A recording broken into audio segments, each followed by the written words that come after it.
بسم اللہ الرحمن الرحیم۔ دین اسلام نے ایک چیز کو ختم کر دیا، عصبیت، تعلی اور بڑائی، کسی خاندان کی وجہ سے ہو، مال و دولت کی وجہ سے ہو یا زبان کی وجہ سے ہو، کسی بھی وجہ سے ہو، اس کو ختم کر دیا۔ اور اللہ تعالیٰ نے انسانی عظمت کی بنیاد تقوی کو قرار دیا۔ ان اکرمکم عند اللہ اتقاکم۔ تقوی تو قابل فخر چیز ہے، اس کے علاوہ کوئی اور چیز ایسی نہیں ہے جس پہ انسان فخر کرے۔ اس وجہ سے حدیث پاک میں مسند احمد کی روایت ہے، اللہ کے پیارے پیغمبر نے ارشاد فرمایا، تمہارا رب بھی ایک ہے اور تمہارے والد وہ بھی ایک، یعنی حضرت آدم علیہ السلام، اور تم حضرت آدم علیہ السلام کی اولاد ہو، اور حضرت آدم علیہ السلام مٹی کے بنے ہوئے تھے۔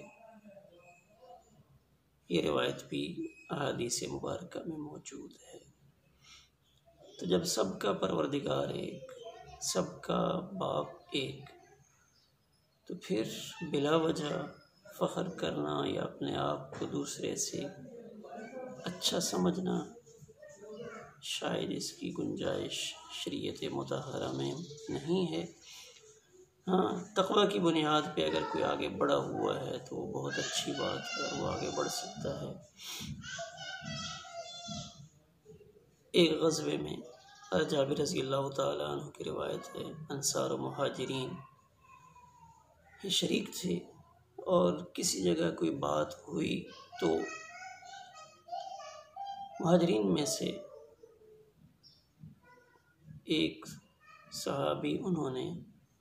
ایک انصاری صحابی ان کو ٹانگ مار دی۔ تو انصاری انہوں نے اپنے قبیلے والوں کو پکارا کہ انصار آ جاؤ، مہاجرین نے اپنے ساتھیوں کو پکارا کہ اے مہاجرین آ جاؤ، یعنی اپنی آوازیں دے کر لوگوں کو اکٹھا کیا۔ انصار اپنے انصار کی بات کو ترویج دے رہے تھے، اور جو مہاجری تھے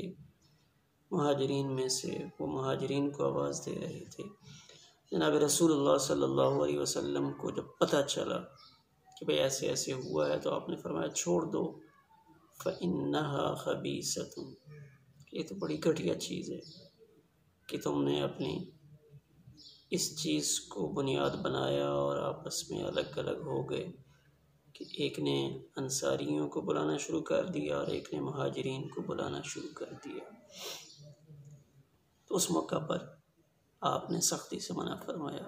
اِذْ جَعَلَ الَّذِينَ كَفَرُوا فِي قُلُوبِهِمُ الْحَمِيَّةَ حَمِيَّةَ الْجَاهِلِيَّةِ، کہ تو جاہلیت کی باتیں،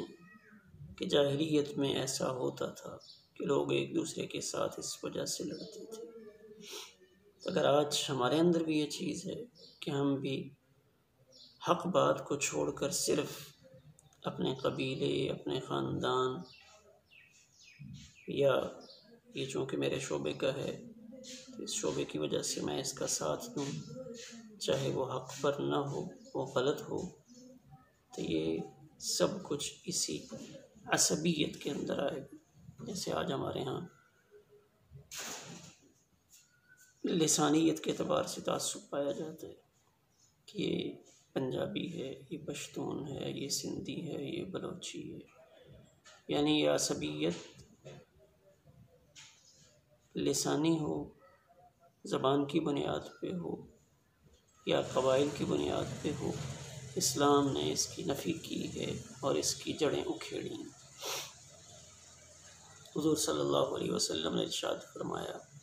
دو چیزیں اگر لوگوں میں ہیں تو وہ کفر کی علامت ہے،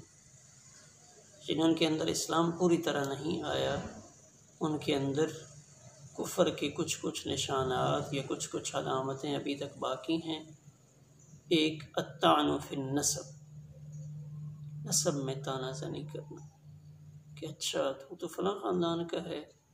تیری تو نسل ایسی ہے، تیرے تو بڑے ایسے تھے، تمہاری جو قوم ہے، تمہاری برادری ہے، وہ تو ساری ایسی ہے۔ تو الطعن فی النسب، نسب میں تانا زنی، اس کو اللہ کے پیارے پیغمبر وہ کفر کی کچھ باقیات کی طرف اشارہ دے رہے ہیں کہ اس میں کچھ کفر باقی ہے۔ اور دوسرا،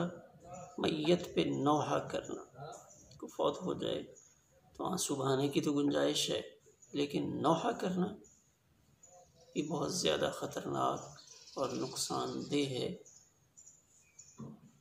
تو یہ دونوں چیزیں کہ میت پر نوحہ اور نسب میں تانا، ان دونوں کو اللہ کے پیارے پیغمبر صلی اللہ علیہ وسلم نے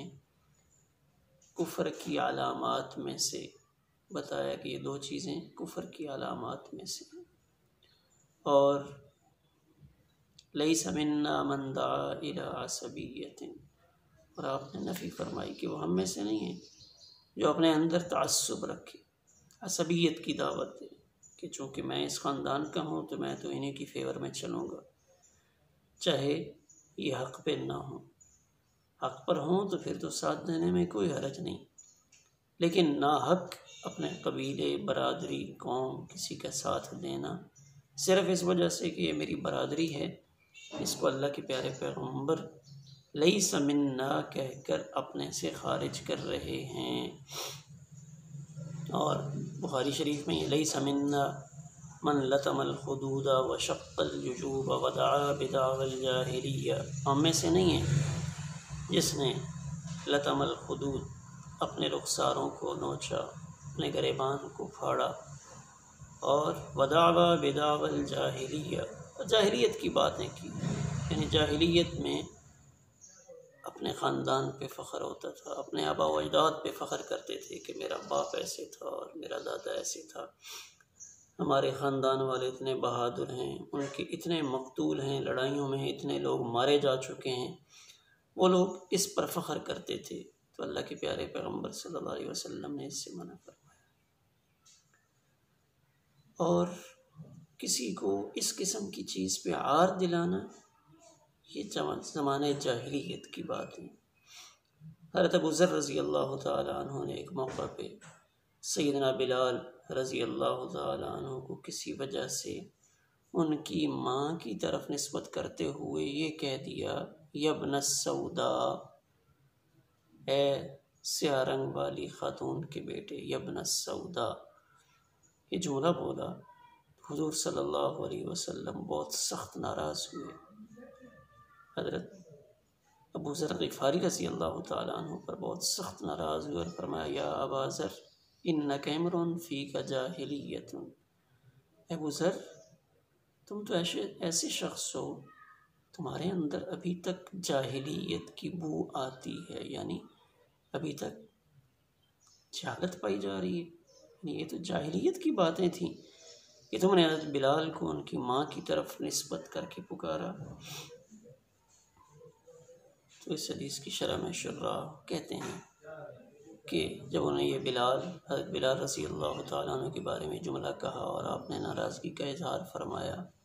تو انہوں نے باقاعدہ ان سے معافی مانگی اور حضرت بلال رضی اللہ تعالیٰ عنہ کے پاؤں میں اپنے رخسار رکھ دیے، یعنی اپنا چہرہ ان کے پاؤں کے آگے رکھ دیا اور ان سے معافی مانگتے رہے کہ معاف کر۔ حضرت عمر رضی اللہ تعالیٰ عنہ کے زمانہ خلافت میں کیس آیا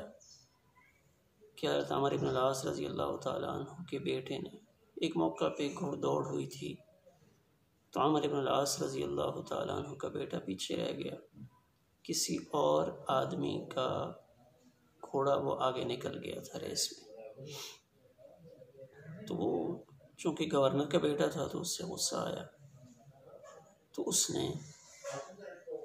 اس ریس میں جیت جانے والے کو مارا۔ تو یہ رپورٹ حضرت عمر رضی اللہ تعالیٰ عنہ تک پہنچی۔ حضرت عمر رضی اللہ تعالیٰ عنہ نے باپ بیٹا دونوں کو بلوایا، یعنی حضرت عمر بن العاص رضی اللہ تعالیٰ عنہ جو گورنر تھے ان کو بھی اور بیٹے کو بھی، دونوں کو فی الفور مدینہ منورہ حاضری کا حکم دیا، اور جب آگے تو کوڑا قبطی کو دیا جس نے شکایت کی تھی، کہا یہ لو میرے سامنے اس کو مارو، اپنا بدلہ لو۔ تو اس نے بدلہ لیا۔ تو اس وقت اس نے کہا تھا انا ابن الاکرمین، کہ میں تو بڑے معزز خاندان کا ہوں، میں معزز خاندان کا ہوں تو میں ریس میں کیسے ہار سکتا ہوں؟ جیت تو میرا حق تھا، تم کیوں جیت گئے؟ حضرت عمر رضی اللہ تعالیٰ عنہ نے کوڑے سے بدلہ دلوایا اور پھر یہ فرمایا کہ یہ لو ایک کوڑا اس کے باپ حضرت عمر بن العاص رضی اللہ تعالیٰ عنہ کو بھی رسید کر دو،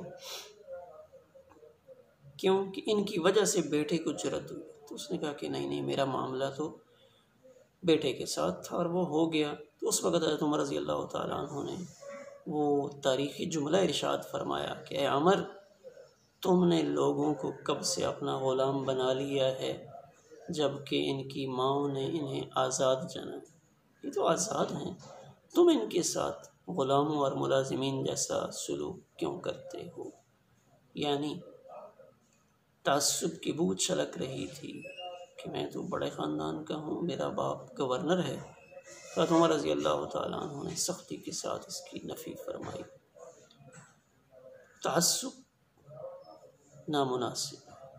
باقی خاندانی شرافت اگر کسی کو حاصل ہے اور ساتھ تقوی اور اعمال ہیں تو بہت اچھی بات ہے۔ جیسے حضرت واصل ابن اسقع رضی اللہ تعالیٰ عنہ کی روایت ہے کہ حضور صلی اللہ علیہ وسلم نے ارشاد فرمایا ان اللہ اصطفیٰ کنانۃ من ولد اسماعیل، کہ اللہ تعالیٰ نے حضرت اسماعیل علیہ السلام کی اولاد میں سے کنانہ ان کو منتخب فرمایا، واصطفیٰ قریشا من کنانہ، اور کنانہ میں سے قریش کو فضیلت بخشی، واصطفیٰ ہاشما من قریش، اور پھر قریش میں سے ہاشم کو چن لیا، واصطفانی من بنی ہاشم، اور مجھے بنی ہاشم میں سے اللہ نے منتخب فرمایا، چنا۔ یعنی ایسی شرافت اگر ہے تو بہت اچھی بات ہے، لیکن اس شرافت کے ساتھ اعمال صالحہ، تقوی، یہ اختیار کرنا ضروری ہے، ورنہ معاملات مشکل میں پڑ سکتے ہیں۔ تو عرض کرنے کا مقصد یہ ہے کہ آج ہمارے ہاں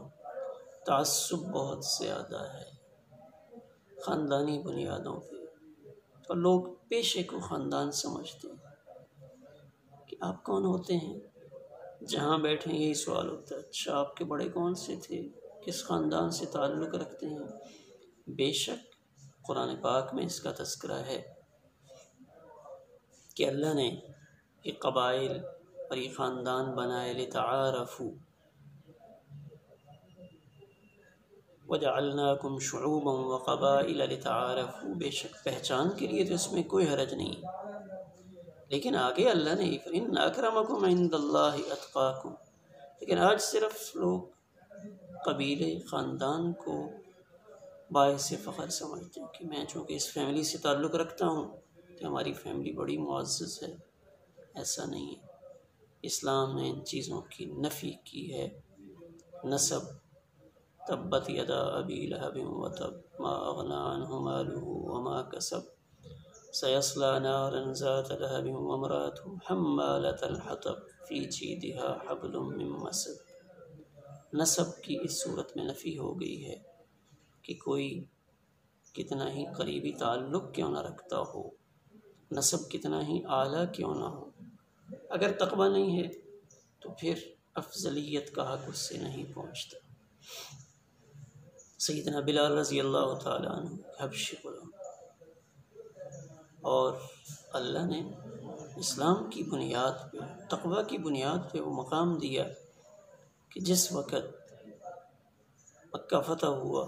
اور حضرت بلال رضی اللہ تعالیٰ عنہ کو اللہ کے پیارے پیغمبر صلی اللہ علیہ وسلم نے بیت اللہ کی چھت پہ چڑھنے کا حکم دیا کہ بیت اللہ کے اوپر چڑھ کر اذان دو، تو یہ بہت بڑا عار تھا سرداران مکہ کے لیے۔ بعض تاریخی روایات میں ایسا ملتا ہے کہ وہ سردار کھڑے ہو کے آپس میں ایسے اس وقت میں بات کر رہے تھے، ایک نے کہا اپنے باپ کی طرف اشارہ کرتے ہوئے کہ شکر ہے میرا باپ پہلے مر گیا ہے، اگر وہ زندہ ہوتا اور دیکھتا کہ ایک حبشی بیت اللہ کی چھت پہ چڑھ گیا ہے تو عار اور ذلت سے مر جاتا، یعنی ان میں ایسا فرق پایا جاتا تھا۔ لیکن اللہ نے اسلام کی بنیاد پہ عزت دی۔ سیدنا بلال، حضرت عمر رضی اللہ تعالیٰ عنہ سیدنا بلال کہا کرتے تھے۔ حضرت سلمان فارسی رضی اللہ تعالیٰ عنہ، سلمان کو حضور صلی اللہ علیہ وسلم نے اہل بیت میں سے شمار فرمایا۔ یہ کیا تھا؟ تقویٰ تھا۔ تو آج ہم بھی تقویٰ کی بنیاد پہ آگے بڑھنے کی کوشش کریں، صرف خاندان، حسب، نسب، مال و دولت، پیشہ، اس کو وجہ ترجیح یا فضیلت نہ جانیں۔ اللہ ہم سب کو تعصب سے بچائے۔ والسلام علیکم ورحمۃ اللہ۔